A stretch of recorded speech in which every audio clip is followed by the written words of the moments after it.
엘리우라는 사람이 갑자기 논쟁에 참여합니다. 이 사람이 계속 여기에 있었나? 언제부터 있었던 건가? 여태껏 소개가 안 된 캐릭터거든요. 하지만 말하는 걸 들어보면 처음부터 같이 있었던 것 같습니다.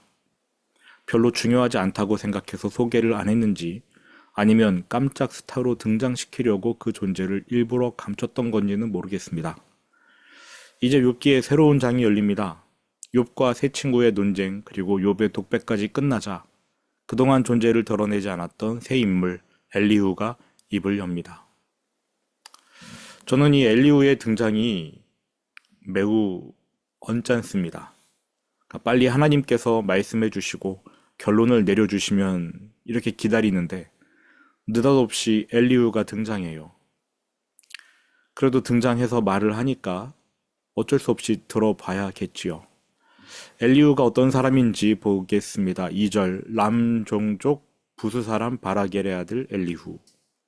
엘리후는 람 종족의 부스 사람으로 소개되어 있습니다. 람 종족 부스 사람 누군지 잘 모르겠습니다.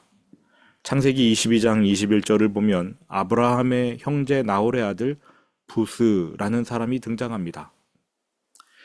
그 부스가 이 부스인지 아닌지도 모르겠고요. 그냥 유일한 단서가 그거 하나인데 이 사람이 그 종족인지 아닌지 모릅니다. 워낙 정보가 없어요. 그냥 이 사람의 출신은 모른다라고 하는 게 맞는 것 같습니다. 이제 이 사람의 말을 한번 보겠는데 왜 여태껏 조용히 하고 있다가 갑자기 등장했는지를 보겠습니다. 2절 후반부부터 3절까지요. 엘리후가 화를 내니 그가 욥에게 화를 내면 욥이 하나님보다 자기가 의롭다 함이요 또 세 친구에게 화를 내면 그들이 능히 대답하지 못하면서도 욥을 정죄함이라. 이 사람의 모습을 머릿속으로 그려보면 지금 얼굴이 빨갛게 달아오른 상태입니다. 쉽게 말해 뚜껑이 열리기 전 굉장히 화가 나 있어요. 일단 욥의 발언에 화가 났습니다. 그리고 욥의 세 친구가 대응하는 방식을 답답해하면서 가슴을 치며 화를 냅니다. 잔뜩 화가 나 있는 사람 같습니다. 욥에게 화가 난 것은 그가 자신을 하나님보다 의롭다고 말했기 때문이랍니다. 또 세 친구에게 화가 난 것은 욥이 당한 고난의 원인을 제대로 설명하지 못하면서 너는 죄인이다. 너는 회개해야 한다. 이렇게 정죄만 했기 때문입니다. 여기까지만 보면 얼핏 엘리후에게서 무언가 시원한 답, 올바른 답을 얻을 수 있을 것 같은 느낌이 듭니다. 게다가 사람이 젊대요. 아, 젊은 사람이 좀 낫겠지. 과연 그럴까요? 엘리후에게서 정답을 얻어낼 수 있을까요? 결론부터 미리 말씀해 드리면 정답이 없습니다. 정답 못 듣습니다. 그게 인간의 한계입니다. 욥도 틀렸고요. 엘리바스 빌닷 소발 틀렸고요. 엘리후도 틀렸습니다. 다 틀렸어요. 그나마 욥이 가장 낫습니다. 다 틀렸어요. 일단 뭔가 해줄 것처럼 나타난 혜성처럼 등장한 엘리후. 4절입니다. 엘리후는 그들의 나이가 자기보다 여러 해 위이므로 욥에게 말하기를 참고 있다가 세 사람의 입에 대답이 없음을 보고 화를 내니라. 굳이 편을 나누자면 엘리후는 욥의 편이 아니라 세 친구의 편입니다. 세 친구가 제대로 답변하지 못하자 화가 나서 입을 열었대요. 벌써 여기서 엘리후가 얼마나 판단을 잘못했는지가 나오지요. 하나님은 이 세 친구의 말이 옳지 않다라고 나중에 하실 텐데 엘리후는 그 세 친구의 편에 섰습니다. 그래도 뭐라고 말하는지 들어야겠습니다. 6절 부스 사람 바라겔의 아들 엘리후가 대답하여 이르되 나는 연소하고 당신들은 연로하므로 뒷전에서 나의 의견을 감히 내놓지 못하였노라. 내가 말하기를 나이가 많은 자가 말할 것이요 연륜이 많은 자가 지혜를 가르칠 것이라 하였노라. 연장자 우대 차원에서 여지껏 입을 다물고 있다가 엘리바스 빌닷 소발 이들의 말이 본인의 성에 차지 않자 결국 입을 연 겁니다. 그렇게 보면 성격이 또 좋은 캐릭터는 아닌 것 같아요. 욥을 제외하고 나머지 사람들이 다 못되긴 했습니다. 이후 엘리후는 자신의 발언에 정당성을 부여하기 시작합니다. 8절. 그러나 사람의 속에는 영이 있고 전능자의 숨결이 사람에게 깨달음을 주시나니. 본인은 욥이 당한 고난의 원인을 바르게 분석할 수 있다라고 얘기하고 있습니다. 그에 대한 해답을 제시할 수 있다. 자기에게는 그러한 지혜가 있대요. 하나님께서 엘리후에게는 깨달음을 주셨답니다. 정말 그럴까요? 엘리후는 전능자의 숨결, 즉 확고한 지혜를 받았을까요? 9절 10절입니다.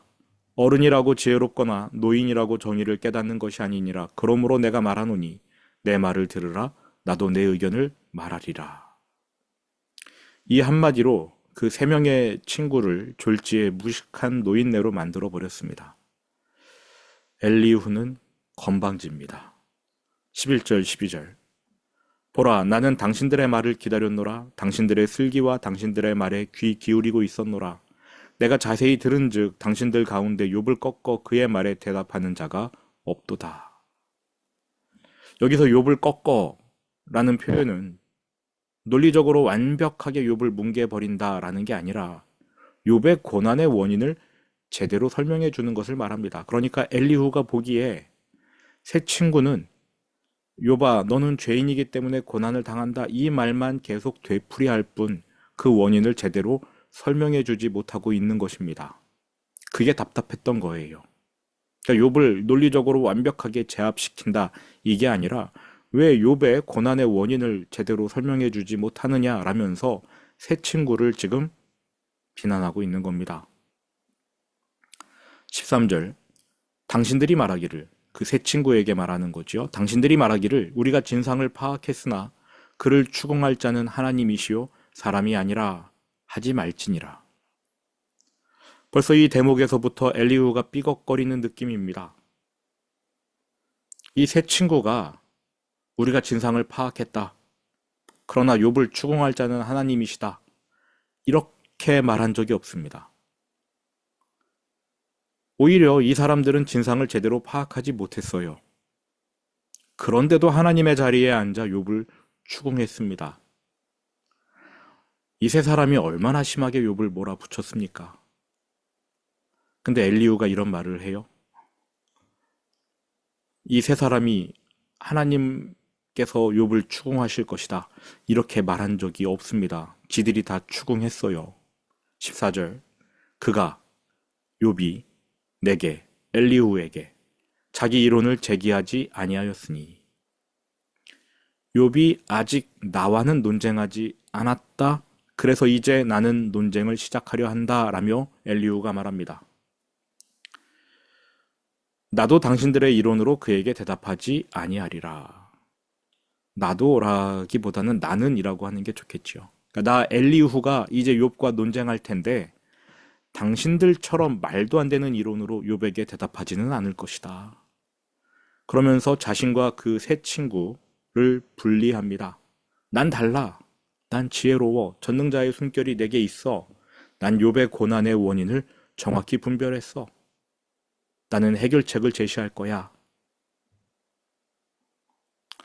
엘리후가 이렇게 말하니까 새 친구의 눈이 휘둥그레졌습니다. 15절. 그들이 놀라서 다시 대답하지 못하니 할 말이 없음이었더라. 엘리바스, 빌닷, 소발 이 세 사람이 나이 어린 엘리후의 도발에 놀랐습니다. 엘리후의 말이 틀리지 않았다고 생각했는지 답하지 못해요. 저는 이것이 나이 어린 사람의 힘이라고 생각합니다. 어른들이 사소한 일로 다툴 때 아이들이 큰 소리로 제발 좀 그만하세요, 그만 싸우세요 라고 하면 시끄러운 장내가 싹 다 정리되지 않습니까? 어른들은 겸연쩍어 얼굴이 붉어지고 어쩔 수 없이 아이들의 말을 경청하게 되는데 나이 어린 사람의 힘이지요. 16절, 17절, 19절까지 보겠습니다. 당신들이 말없이 가만히 서서 다시 대답하지 아니한즉 내가 어찌 더 기다리랴. 나는 내 본분대로 답하고 나도 내 의견을 보이리라. 내 속에는 말이 가득하니 내 영이 나를 압박함이니라. 보라, 내 배는 봉한 포도주 통 같고 터지게 된 새 가죽 부대 같구나. 지금까지 자신의 발언의 정당성 확보를 하고 있는데 계속 밑자락만 깔고 있지 하고 싶은 말을 하고 있지는 않습니다. 계속 내 발언은 정당하다, 정당하다, 정당하다. 좀 지루해요. 어쨌든 화가 나서 답답해서 터지기 일보 직전이라는 말을 하고 있습니다. 내가 지금 말하는 것은 참다 참다 더 이상은 못 참겠어서 말하는 것이다. 젊은 사람의 약점이지요. 답답하고 지루한 거 참을 줄 모릅니다. 20절입니다. 내가 말을 하여야 시원할 것이라. 내 입을 열어 대답하리라. 말을 하여야 시원할 것이라. 잠언과 전도사는 이러한 상황에서 입을 여는 것이 지혜롭지 않다고 말합니다. 내가 말을 해야 시원할 것 같다. 섣부르게 말하는 것을 잠언과 전도서는 어리석다라고 이야기하죠. 그러니까 말을 해야 시원할 것 같을 때 말하면 본인은 시원할 수 있겠지만 옆 사람이 답답해합니다. 상처받고 다시는 상대하지 않으려 할 것입니다. 21절 나는 결코 사람의 낯을 보지 아니하며 사람에게 영광을 돌리지 아니하리니. 입 바른 소리 하는 사람은 다들 이러한 변명으로 자신을 정당화하지요. 내가 사람 보고 말하는 줄 알아? 이러면서 22절 이는 아첨할 줄을 알지 못함이라. 만일 그리하면 나를 지으신 이가 속히 나를 데려가시리로다. 아직 본격적으로 뭘 말하고 싶은지도 이야기하지 않았는데 다 자기의 발언이 정당하다, 정당하다 이 얘기만 하고 있습니다. 정리하면 엘리후는 욥이 자신을 의롭게 여기되 하나님은 불의하고 자신은 그런 하나님보다 더 의롭다고 말한 것에 화가 나 있습니다. 엘리바스, 빌다, 소발 이 세 사람이 욥의 고난 원인을 정확히 진단해주고 해결책을 제시해 주리라 기대했는데 그렇지 못한 것 때문에 또 답답해하며 화가 났습니다.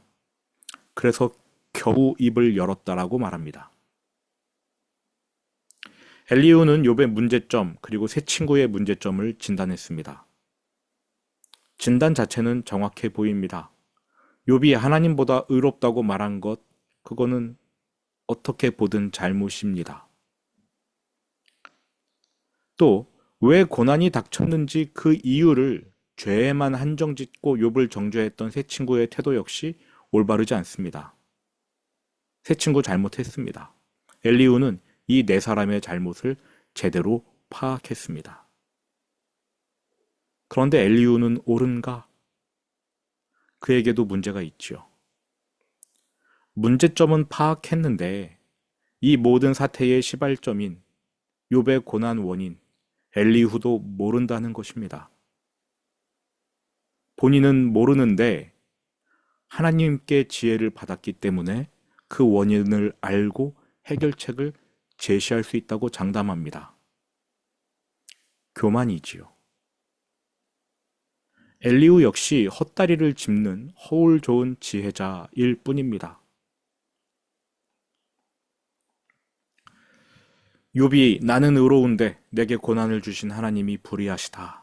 이렇게 말한 것은 분명 잘못된 판단이지만 욥이 그렇게 말해서는 안 되는 것이지만 욥이 지금 당한 상황이 얼마나 힘든지 그 점을 고려해 본다면 그래서 이러한 말을 할 수밖에 없었다라고 생각해 본다면 그래도 이 다섯 사람 중에는 욥이 가장 지혜로워 보입니다. 그리고 이 네 명은 욥에게 아무런 위로가 되지 않습니다. 지금 욥에게 필요한 것은 위로일 텐데요.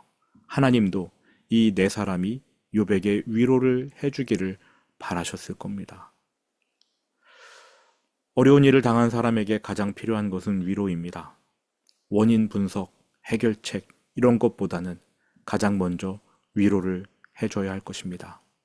그래야만 그 사람이 힘을 내서 다시 하나님께 나아가지 않겠습니까? 하나님께 나아가서 기도로 결판을 내든 하나님께 여쭈면서 왜 내게 이러한 고난을 주셨느냐 끝까지 하나님과 대화하고 해결책을 하나님께 받지 않겠습니까? 주변에 그러한 위로자가 있어야 했는데 욥은 참 불행한 사람 같습니다. 뒤늦게 등장한 이 엘리후. 물론 처음부터 같이 있었고 입을 다물고 있었지만 어쨌든 뒤늦게 입을 연 엘리후마저 욥을 위로해 줄 생각이 없어 보입니다. 참으로 불행해 보입니다. 욥이. 우리는 그러한 사람이 되지 않기를 원합니다. 주변에 힘든 일을 당한 사람이 있으면 예수님의 마음으로 위로해 주고 그리고 무사람을 섬기는 자가 되어야 한다라는 그 예수님의 말씀대로 정말로 섬겨주는 그러한 사람이 되기를 원합니다. 들은 말씀 생각하면서 주기도문으로 예배 마치겠습니다.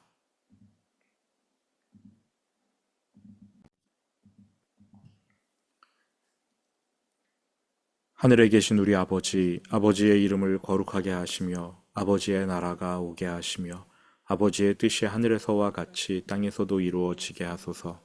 오늘 우리에게 일용할 양식을 주시고 우리가 우리에게 잘못한 사람을 용서하여 준 것 같이 우리 죄를 용서하여 주시고 우리를 시험에 빠지지 않게 하시고 악에서 구하소서. 나라와 권능과 영광이 영원히 아버지의 것입니다. 아멘.